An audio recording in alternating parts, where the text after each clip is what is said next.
Welcome back to Full Court Femmes. And today we get to say something that hasn't been said around St. John's basketball in a long time. The Red Storm are Big East Tournament champions! Woo! Final score from Madison Square Garden, St. John's 72, UConn 52. Woo!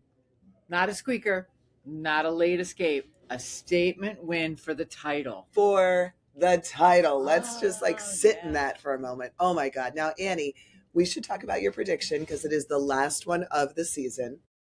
You had St. John's 71, UConn 68. I thought it would be tight. Well, it turns out it wasn't. Those first 4 minutes were incredible and set the pace for the entire game. That they did, but honestly, doesn't matter, Annie. No, it doesn't, because the only number that matters is the one on the scoreboard. And that number says champions! This game was decided the way St. John's has been winning all year, right?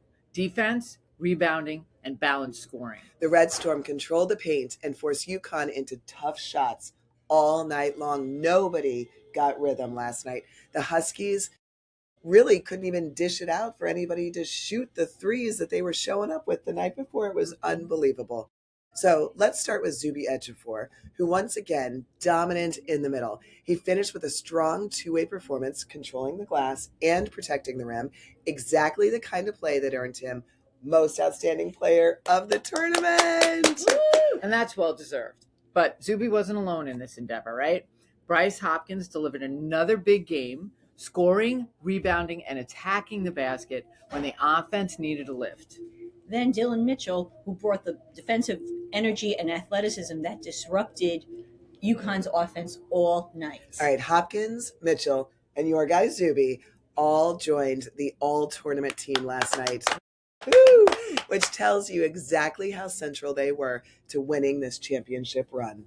And let's take a moment to appreciate what this team has accomplished. Well, St. John's finished the regular season 18-2 in the Big East, securing the outright regular season championship like we've talked about a few weeks ago.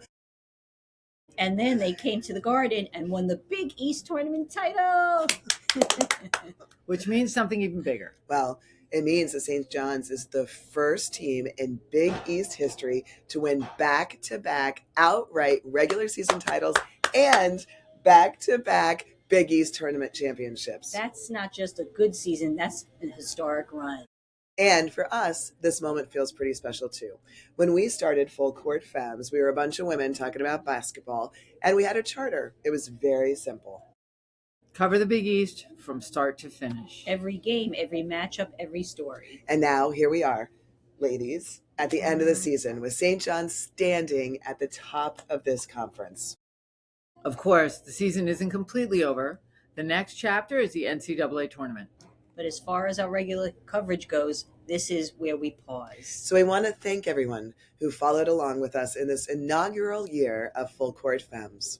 From the first game of the Big East season, All the way to a championship celebration at MSG. We'll step away for now, but stay tuned. because throughout the off-season, we'll share updates. And before you know it, we'll be back for the 26-27 Big East season. But until then, No hype, all hoops. let's go, Johnnies!